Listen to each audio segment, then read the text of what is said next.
हरे कृष्णा। तो यहाँ का एक प्रश्न है कि किसी ने पूछा कि उनका मम्मी जो है वो एक मैं नाम नहीं लेना चाहता हूँ, एक आंदोलन फॉलो कर रहे हैं। और उस आंदोलन में उन लोग का बिलीफ है ये कि आत्मा जो है वो हमेशा केवल मनुष्य का शरीर प्राप्त होते हैं, पुनर्जन्म में अलग अलग जन्म में केवल मानव बन जाता है। और जैसे वो हर जन्म लेते और इम्प्रूव होते जाते, इम्प्रूव होते जाते हैं, ऐसा उनका वो लोग कहते हैं। और कभी भी जानवर नहीं बनेगा, कभी भी पेड़ पौधे नहीं बनेगा, केवल ह्यूमन लाइफ। हाँ, मनुष्य का जन्म, हर जन्म में मनुष्य केवल मानव मानव मानव मानव।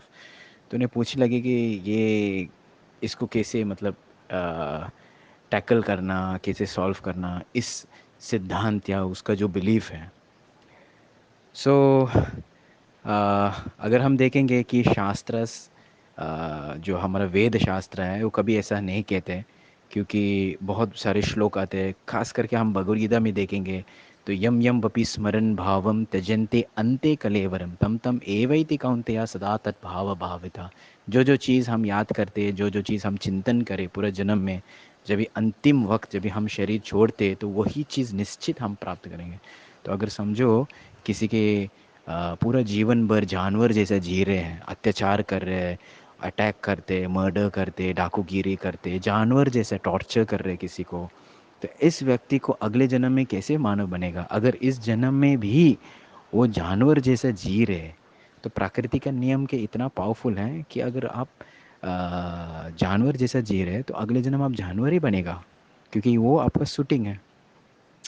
तो लेकिन ये लोग जो आंदोलन है वो लोग नहीं मानेगा, वो लोग एक्सेप्ट नहीं करेंगे। तो फिर हम कैसे चर्चा करेंगे? तो पहली चीज़ जो है वो जो भी हम बिलीव करते हैं वो शास्त्र पे लिखना चाहिए, शास्त्र में प्रमाण होना चाहिए। हाँ? फिर दूसरी चीज़ हम देखेंगे, अगर लॉजिकली हमको टैकल करना, तो अगर आप बोलेंगे कि केवल आत्मा जो है मानव के अंदर, ह्यूमंस के अंदर, तो मतलब एनिमल्स, जानवर और पेड़ पौधे, उसका कुछ वैल्यू ही नहीं। उनका जीवन क्या है फिर? अगर कुछ आप बोलते हैं उसके अंदर आत्मा नहीं या आत्मा है, मुझे पता नहीं उनका सिद्धांत क्या है। लेकिन समझो अगर वो बोलेंगे कि उसके अंदर आत्मा नहीं है तो जीवित कैसे होगा? अगर वो बोलेंगे उसके अंदर आत्मा है तो उनके आत्मा जो है हमेशा कुत्ता बनेगा, हर जन्म में कुत्ते बनेगा, कुत्ता बनेगा, उसको कभी प्रगति नहीं होगा क्या? ये लॉजिकल नहीं है। कि अगर हम दूसरे योनियों के बारे में सोचेंगे तो हाँ ठीक है, आप खुश हैं कि मैं ह्यूमन हूँ, हर हर जन्म में मनुष्य का शरीर मिला, लेकिन बाकी प्राणी क्या करेंगे? आप क्या बोलेंगे बाकी योनियों को? पेड़ पौधे वो भी जीवित हैं। सो इसलिए इस तरह से उसका सिद्धांत जो है परफेक्ट नहीं है, वो एक साइड बायस्ड है। पुराना टाइम में अगर हम हिस्ट्री में देखेंगे, कुछ कुछ धर्म जो है, जो भारत से बाहर है, विदेश का धर्म है, वो लोग भी ऐसा विश्वास करते, ऐसा बिलीव करते कि केवल आ, व्यक्ति या केवल पुरुष के अंदर आत्मा है, स्त्री के अंदर आत्मा नहीं है। कुछ कुछ ऐसा उस टाइम में, मतलब ये लगभग 400 साल पहले की बात है।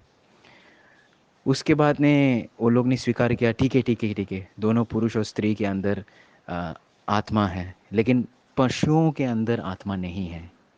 हाँ, उनके पास सोल नहीं है, ऐसे ऐसे उनका बिलीफ है।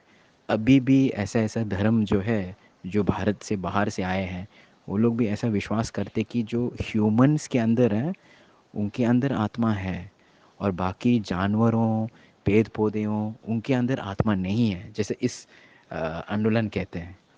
सो दुर्भाग्यवश ये आंदोलन जो है ये भारत में है, वो भारत से ही चालू होगा, किसी ने बनाया। बट फिर भी ऐसा जो उसका सिद्धांत है, ये विदेश का धर्म का सिद्धांत का समान हो जाता है। तो ये गलत है, क्योंकि अगर हम सोच रहे कि केवल मानव के अंदर आत्मा है और बाकी योनियों के अंदर आत्मा नहीं, लाइफ नहीं है, तो उनका वैल्यू कम हो जाता है। तो उसका वैल्यू ही नहीं है, तो इसलिए लोग पशु हत्या करते हैं, पेड़ पौधे को काटते हैं, क्योंकि उनको लग रहा है उनके अंदर कुछ नहीं है। केवल मानवता जो है या मानव जन्म जो है वो ही श्रेष्ठ है। हाँ, वो श्रेष्ठ क्यों है? जैसे पहले बार हमने डिस्कस किया, श्रेष्ठ क्योंकि इस जन्म में हम भगवान को समझ सकते हैं, और कुछ नहीं। तो ऐसा बहुत सारे अलग अलग सिद्धांत लोग हैं। तो हम इसमें अगर हमारे पास गीता का ज्ञान है, शास्त्र का ज्ञान है, तो आसान से ले लॉजिक के दृष्टि से हम उसको प्रश्न पूछ पूछ के उसको समझा सकते हैं। हरे कृष्णा।